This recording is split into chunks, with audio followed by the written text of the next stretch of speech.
I remember when I first read those words by Henry David Thoreau, that all men live lives of quiet desperation. I thought, that's not true. I know people who don't live lives of quiet desperation. They live lives of loud desperation. They're always telling you how shitty their life is.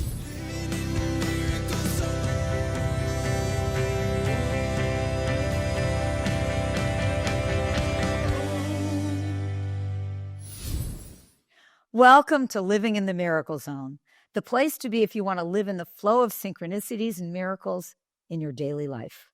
I'm your host, Marci Shimoff, and I'm a #1 New York Times bestselling author, teacher in The Secret, and creator of the worldwide program, Your Year of Miracles. And today we have with us the amazing and fantastic Dr. Dawson Church. Dawson is an award-winning science writer. He's got 3 best-selling books, including The Genie in Your Genes, which was the first book to demonstrate that emotions drive gene expression. He's also written Mind to Matter, which showed that the brain creates much of what we think of as objective reality. And his most recent book is Bliss Brain, and it demonstrates how peak mental states can rapidly remodel the brain for happiness and ultimately the brain for living in what I call the miracle zone. And Dawson has conducted dozens of clinical trials. He founded the National Institute for Integrative Healthcare. Its latest program is the Veteran Stress Project, and he offered free treatment to over 20,000 veterans with PTSD over the past decade. He's been published in many prestigious scientific journals, and he's going to share with us some of his, not only his own story, but some of the groundbreaking ways that we can live more in the miracle zone. He has the EFTuniverse.com, which is one of the largest alternative medicine sites on the internet. And Dawson, I just have to tell you, I am thrilled to get to have you here today because you are a dear friend. You inspire me always. I consider you a great teacher of teachers. You are, your heart is as huge as the universe. And so thank you for joining us. Oh, Marci, I love being here. And that place of the heart, that place of connection that we go to together personally is also one that all of us can go to and all of us can live from. So I'm so glad we're all having the privilege of living in that place with you here for a while today and in the future. Thank you. Well, Dawson, you are such a phenomenal example to me of living in the miracle zone. My husband Sergio and I get to spend a lot of time with you and your fabulous wife Christine, and you are always walking the talk. You are doing the practices. And what I also know, because I know your story, is that you didn't always live in the miracle zone. I know that there were times when you weren't a happy camper. And so maybe not at all. Start by telling us a little bit about what your life was like before the miracle zone. Wretched. In a word, wretched. It was miserable. And, I remember when I first read those words by Henry David Thoreau, that all men live lives of quiet desperation. I thought, that's not true. I know people who don't live lives of quiet desperation. They live lives of loud desperation. They're always telling you how shitty their life is. And so, when I grew up, people either were complaining or weren't being happy, and you just were with these people. And also, I was a minister's son. My father was an evangelist, and my mother was a missionary wife, and they used to do these events together. And I met so many people in the church, and hardly anyone was even remotely anything near happy. And so I grew up feeling pretty miserable, pretty depressed. And by the time I was like 12, 13 years old, I was just like not wanting to be on the planet at all. And so I began life that way. And then when I was 13, Marci, I had one thing happen to me. And that was one day I was just in my bedroom, and suddenly I was feeling totally depressed, suicidal, miserable, horrible, lying on my bed. And suddenly I had this vision of the cosmos. I suddenly saw the universe unfolding before my eyes, all the stars, all the planets, all the galaxies. And I could perceive the fabric of the universe as being love. And suddenly I knew there was a place like that in the world. And that made such a difference to me.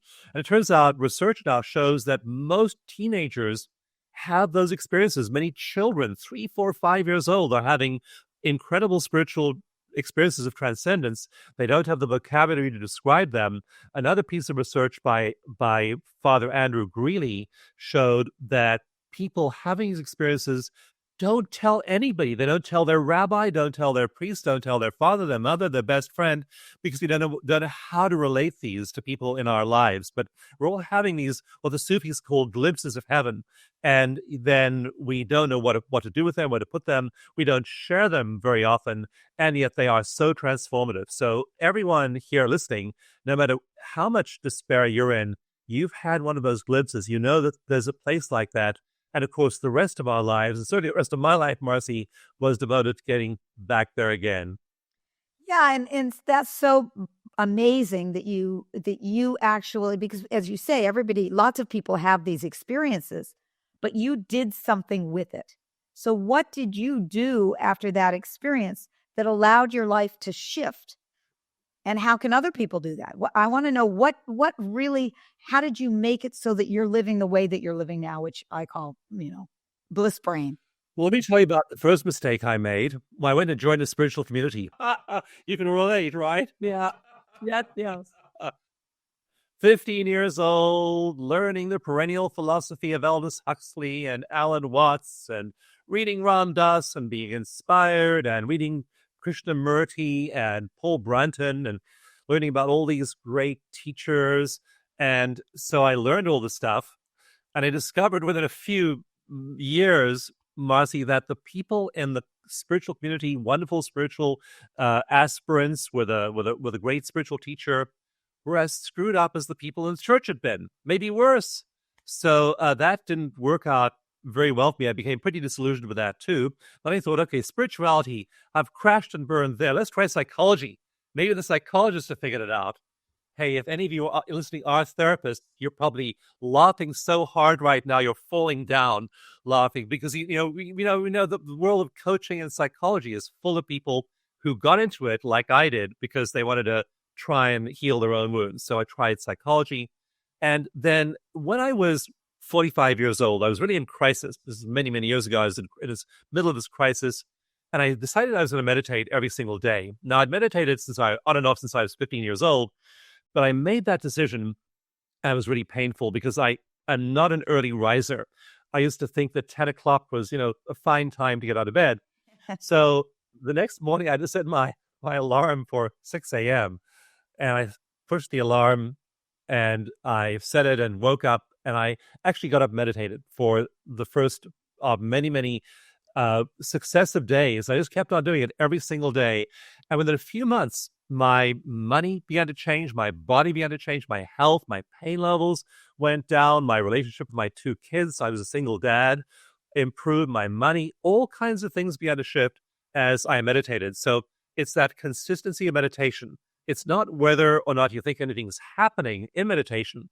It's just showing up there day after day after day. So that was what really moved the needle for me. And that was more than 20 years ago. And that daily practice of just being consistent with meditation, it's just showing up. It's like, if you have a friend, they don't have to be the perfect friend, but do they show up for you when you need them? Spirits like that transcendent realm, what I call in my books, non-local consciousness, is like that. Are we showing up? Non-local consciousness is full of love and grace and joy and inspiration and wisdom. And most of us wake up and we do this. Mm-hmm. We look at this thing over here, this brick I've got in my hand of a cell phone. Actually, I have the boot on my cell phone, so it's not a bad way to wake up. But anyway, we relate to this thing over here instead of relating to the transcendent love and grace in which we live. And so you want to do that every single morning and make that the basis of your life, and then everything else starts to change from that point. So it's consistency in that space that moves the needle. Well, and I have witnessed how I didn't know you. Actually, I didn't know you very well back then, before the consistent meditation. But what I've witnessed of your life now is that you have a relationship that's off the charts amazing with your beautiful wife. You work on it, but it's lovely and beautiful. You have this inner state of peace that transcends what your circumstances are. As a matter of fact, maybe you could just share a little bit of the story of the fire, because it's quite a remarkable story. To me, that was the ultimate test, that you have this stable state of happiness that goes with you no matter what. Yeah, that was the acid test for me. And when I was studying people who have these transcendent experiences and who go there on a regular basis. And so there's research emerging now. I'm doing some of it. I have several colleagues who are doing it. Andrew Newberg wrote an amazing book called How Enlightenment Changes Your Brain. And with Andrew, I developed something called the Transcendent Experiences Scale. And we're looking at the 5 characteristics of people who have these experiences. So we're now studying people like this, and science is cataloging them and figuring out what's common to all of them. But then I also had something shattering happen, which is one night I woke up. Actually, my wife was shaking me awake, grabbing my shoulder and shaking me. And I looked over the clock and it said 12:45 a.m. And I looked out the window and there was a glow on the horizon, which if you live in fire country in Northern California is not a good thing to see at 12:45 a.m. So I dashed out of the house and there was this wildfire just sweeping down the adjoining hill toward our property. And I just yelled at her, "We're getting out of here right now." We literally threw on some clothes and like I threw on shoes, no socks. Why? There wasn't time for both socks and shoes. Some little part of my brain was saying, there's time for either socks or shoes and not both. My wife was like, there's time for a shirt, either a blouse or a jacket. I mean, we're just making these split-second subconscious decisions, and we dashed out of the house. We ran to the car. There were just all these embers just swirling around us. It was a nightmare scene. The winds were gusting up to 80 miles an hour. It was just a crazy scene. We drove out of there as fast as we possibly could. We were one of the last people to escape before the fire consumed 5,400 homes in Santa Rosa, California. So that began a period of completely upending our lives. Our office burned, our home burned. We were highly disoriented for a while. We had all the symptoms of PTSD. We were having flashbacks. I was waking up at 12:45 a.m. every night for months after that, because again, your body's got this trauma loop going, and you can say to yourself, look, I'm safe now. Here I am in a nice, beautiful spot, no danger whatsoever. But your brain wakes you up at 12:45 a.m. every morning because it associates that with the trauma. So I then had a real chance to apply all of the tools I teach. I teach EFT tapping, I teach meditation, I teach other stress reduction techniques, and I was doing all of my own stuff on myself. And I found that within a few days, actually within 24 hours of the fire, my wife and I were staying in a motel close to the coast. I woke up that morning, just like the morning after we had arrived there, the day after the fire. And I said to Christine, we've got to meditate right now. We're just so out of it. We're so dissociative. We got to meditate right now. We did. And we literally felt ourselves drop back into our bodies. So within 48 hours, we were functional. We were thinking. Now, we were still pretty shell-shocked, but at least we could start to function after meditation. And then meditation again. We've been meditating for decades before that. Now, after the fire, we had these practices like EFT, which is a fantastic trauma release technique. And so we very rapidly were able to shift and then move ourselves into the space of feeling that sense of connection, feeling that sense of well-being, and do it every single day. So there was chaos. We had to deal with our insurance company and all the losses we'd had, trying to put our lives back together again. You don't realize, I mean, it's been obviously years since the fire. And just last week, my wife said to me, where is the Webster? I don't know if any of you know what a Webster is. A Webster is a special brush meant for removing cobwebs from the corner of your rooms. It's a tool like bristle on a pole. And I said to her, darling, the Webster burned up in the fire many years ago. And she said, no, I know the Webster's around here somewhere. So your mind's playing tricks on you. You think you're going to find the Webster, even though it disappeared in the fire a long time ago. And so for a while, we were just struggling to put our lives back together again. But again, meditation, EFT tapping, friends, social support, all of these things were incredibly valuable to us. And we eventually, over the course of a few months, and then certainly over the course of the next year, found ourselves coming back. And the research shows, too, that what happens is that people who go through trauma often are not only okay afterwards, they actually are better. And that's a phenomenon called post-traumatic growth. I have a whole chapter on this in my book, Bliss, post-traumatic growth. And what research shows is that 2/3 of people actually use it for growth and development. So in the year after the fire, I'd sit there in meditation every day. I'd close my eyes. I'd enter these blissful states of transcendence. I'd move into a feeling of oneness with the universe, oneness with the all that is. There I was in that elevated state, and I found myself blissful. One day, I remember we'd had a huge financial crash as well. The office had burned, our business had gone down the tubes, and we had no money. So I remember one day sitting there, and I couldn't make payroll. I didn't have enough money in the bank to pay my team members. And I meditated, and I began to have this feeling of prosperity just wash over me. And I picked up my journal, and I wrote in my journal about how prosperous I was. Now, if you look at it objectively, I was not prosperous. I was broke. But looked at in the sense of connection with that transcendent space, with the all that is, you're infinitely wealthy, and you're infinitely abundant, and you have infinite resources of well-being, even when everything around you appears to have gone to hell in a handbasket. So I was in that space, and in that space over the next year after the fire, I wrote Bliss Brain. I wrote about anandamide, the bliss molecule that docks with the same receptor sites in your brain as THC, the active ingredient in marijuana.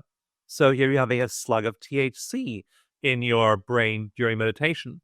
I wrote about the molecule serotonin, and psilocybin, magic mushrooms, microdosing, has the same chemical structure as serotonin, which your brain makes naturally in meditative states. So you're getting THC, you're getting serotonin, psilocybin, you're getting dopamine. The dopamine in the brains of meditators can rise up to 65%.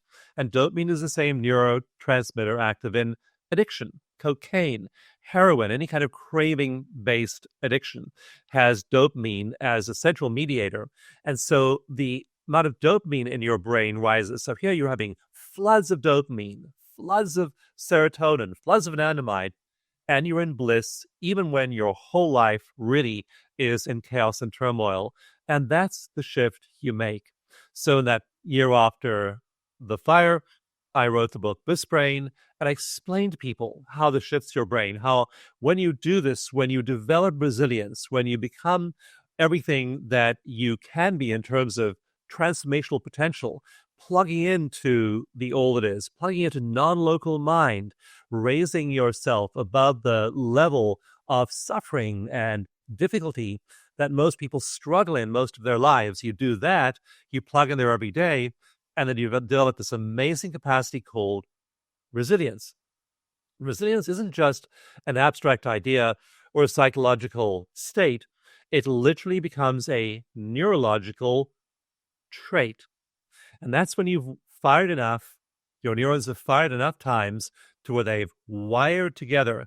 So you've been firing in your brain, now you're wiring in your brain, and that wiring in your brain then becomes hardwired to where you aren't just feeling better, you are literally a happier person, and you've developed that trait of resilience. When the fire hits, when the divorce hits, you're then able to recover. So that's really the foundation of living in that miracle zone. You develop this trait of resilience, and then everything around you is handled from that perspective. Well, Dawson, that is an amazing story, what you've been through and what you've been able to do. So let's get really practical for everybody here and share, if you would, with us a couple of things that we can do right away so that we're more resilient. So we're hardwiring happiness. And so we're living more in the miracle zone.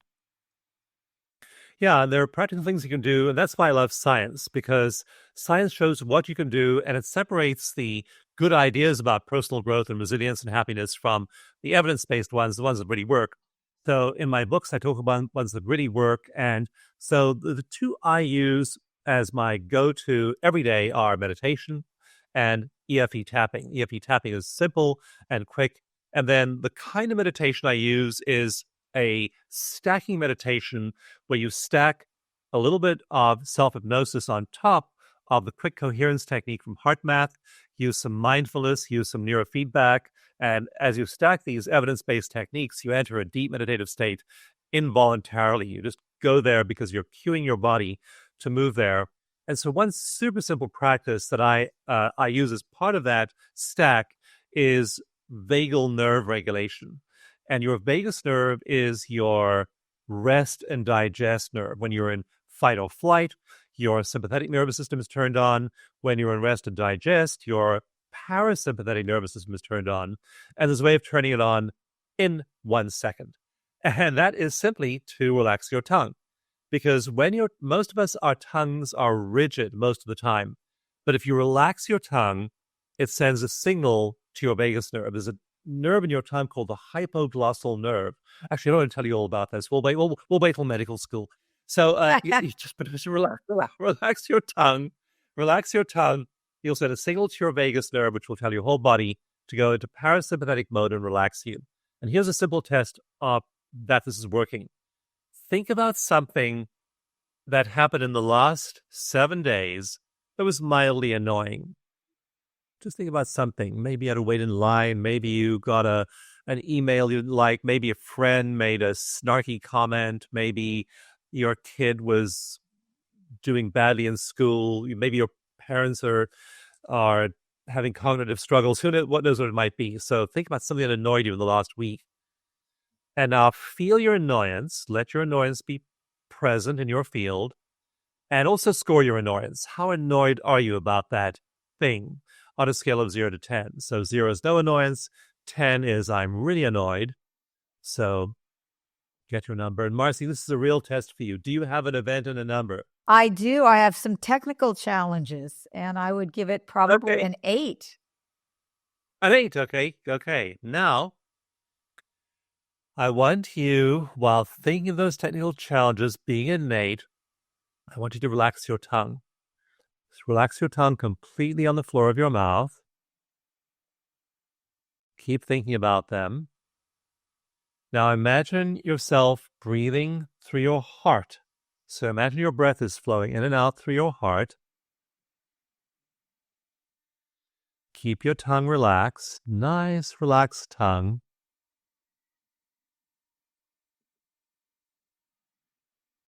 Breathing in and out through your heart. Slow your breathing down now. Just breathe very slowly in, slowly out. Maintaining a relaxed tongue. Think about those technical challenges. They are real. They're a fact. They're an emotional trigger, but keep your tongue relaxed. Breathing slowly in and out through your heart. Open your eyes again. Think about those technical challenges. Keep your tongue relaxed. And keeping your tongue totally relaxed now, what number are you as you think about them at this very moment? About a 3. About a 3, yeah. So you've come down maybe more than a half, almost 2/3. And that's just sending your body a signal that these tech challenges are not a threat to your survival. Because when you are facing threats to your survival, your tongue is rigid, your muscles are tense, you're ready for fight or flight. You're deliberately sending your body a signal that these problems, real though they are, we're not denying them, we're not dissociating from them, we're admitting they're a fact, but at the same time, we're giving our body this relaxation signal, and you break the association between the tech challenge and going into stress mode. So that's one very, very simple method you can use, one of many to relax yourself. Dawson, I love that. The minute you said to me to relax my tongue, I could feel my shoulders relax. Like immediately. It's as though they were tied to each other. And I feel, now I'm probably down to about a 2. And it's just really what a simple shift. And I so appreciate your saying also that we're not denying that the problems are there. We're not going into what some people would call spiritual bypass. Like, let's just pretend that doesn't exist. We actually know that this problem is, the situation is what it has been. That's a fact. But you're disassociating it with the tension is what's the key, it sounds as though. Yeah. So you actually, the paradox is you focus on the bad stuff and that lights up those neural pathways of stress in your brain. You then relax your tongue and breathe and become mindful of your body. And now you're pairing the memory of the disturbing event with a signal of relaxation. And your body gets these 2 signals. Your brain is getting one signal saying, tech challenges, go into fight or flight. The second signal is saying, oh, there's no real threat to my survival. It prioritizes the physiological signal of stress reduction from your tongue and your breath. It then cancels out that stress response from the thought or the memory, like in your case, the tech challenge. Oh, that's just brilliant. And, here we're talking about living in the miracle zone. And I say that a miracle, according to the dictionary, is a surprise and welcome event that can't be explained by science, that's often attributed to divine grace. So we can't create miracles, but we can put ourselves in that flow, in that zone where we're more open to miracles showing up. And what you're saying here, what I'm gathering is that when we are in this different state of being, mind, body, the somatic being of flow that you just put us in, we're much more available to being in that flow of miracles. Would you say that that's true? The flow of miracles is continuous. All that grace, all that love, all that wisdom, all that compassion in the universe is surrounding us. It's the fish would be the ocean in which we swim. That just is. It's a fact. And in my book, I call that non-local mind, non-local consciousness. And that's just there. It's available to us. The big variable is, are we paying attention to it? And most of us are distracting ourselves with our thoughts, our feelings, our cell phones, the news, all these ways of bringing ourselves out of the miracle zone. And the moment you just breathe for a few moments and calm yourself and shift, you're in that, you're right there. And the research shows it's really compelling. It shows that people who are in that space have a large increase in synchronicity, in clairvoyance, clairsentience, clairaudience. All kinds of things start to happen in their lives really easily. In my most recent piece of research being published in a peer-reviewed medical journal, we show that not only are these things happening for you internally and psychologically, they're happening for you in terms of workplace productivity. And so people who are in this space, meditating, tapping, entering that space deliberately every day for 30 days, their productivity goes up 20%. So a large increase in workplace productivity as you give yourself the privilege of just hanging out in that space. So absolutely, go there, be in that space consciously, and all kinds of wonderful things happen in the world around you. So then your advice to us, your wisdom about this is the number one thing you would do to live more in the miracle zone, it sounds like, is to give yourself consistently, as you said, 30 minutes. And does it need to be 30 minutes a day? It needs to be at least 20. 20. And research has found that's the point at which things start to happen. There's some studies, for example, of Kirtan Kriya yoga meditation, where they did very brief meditations of 8 minutes or 12 minutes, and that showed changes in the brain. But 20 minutes is enough time to start to habituate yourself and start to wire those neural connections I was talking about earlier. So give yourself that time, and that is a framing practice. So the day might look much the same, but now the frame it's in is different. And the frame is one of calm. The frame is one of understanding, forgiveness, love, acceptance, surrender. And that just completely shifts the meaning of the picture. So the picture of your life may not look that different for the first day or the first week. It'll probably look quite different in the first month and the first year. So meditation is your framing practice at the start of each day. And again, 20 minutes is the time when you start to really see some significant changes in the brain. Then stuff happens. You get to work. There is a difficult situation to deal with. You then, as you're dealing with that, you need to release your tension. So you tap. You use EFT tapping, acupressure stimulation, and that releases that tension really quickly. So those two practices, like relaxing the tongue, whatever you do during the day to get yourself back into that positive frame, rather than hanging out in stress any longer than necessary, any practice you use is going to be powerful to bring you back into that good frame, that positive frame, that miracle zone frame for your life. And I really appreciate that you have the practice that frames your day of the 20-minute meditation practice. And then you have regularly coming back to that state when you're in the midst of your day and stress shows up. So phenomenal, Dawson. You are an inspiration, and you are, I love that I get to witness you putting this into practice. And I've actually done your meditations on a regular basis. I love them, your 20-minute meditations. I think that this is just really, really important and great stuff. So, Dawson, how do people reach you? I know that we have, and when you say EFT, I just want to spell that out for people. That's the emotional freedom technique. It's also known as tapping. And Dawson, you have EFTuniverse.com, and that's where I believe people can reach you the most. Is that correct? Yeah, go there and also go to my name, DawsonGift.com, because you can download the EFT manual through DawsonGift.com. So you go to DawsonGift.com, download the free manual, and then also there's a free meditation there which guides you through the tongue, the breath, and everything else. So all of those resources are free at DawsonGift.com. Well, Dawson, you are a gift. You are just truly a gift in my life, and I think on the planet. And I'm so grateful to you for bringing your wisdom to us today and your stories. And are there any last minute words you want to say before we close? Believe in yourself, love yourself, gift yourself with being in the miracle zone every day, because it's up to you. It's available for you. It's there for you. The only question is, will you step into it?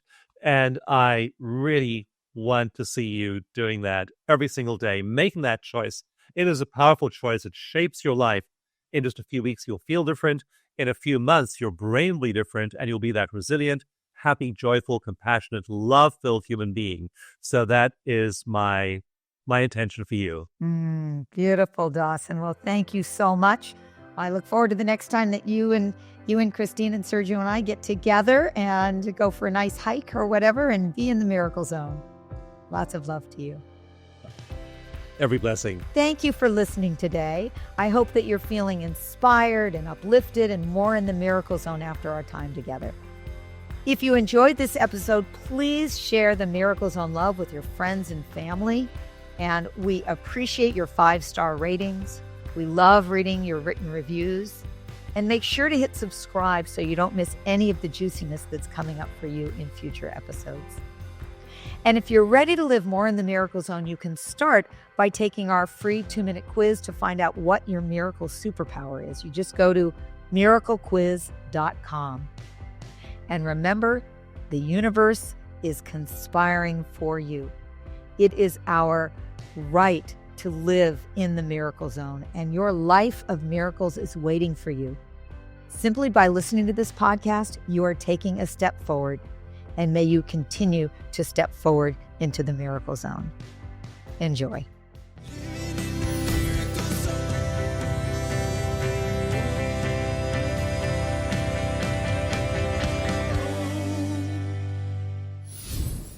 Into this podcast, you are taking a step forward, and may you continue to step forward into the miracle zone. Enjoy.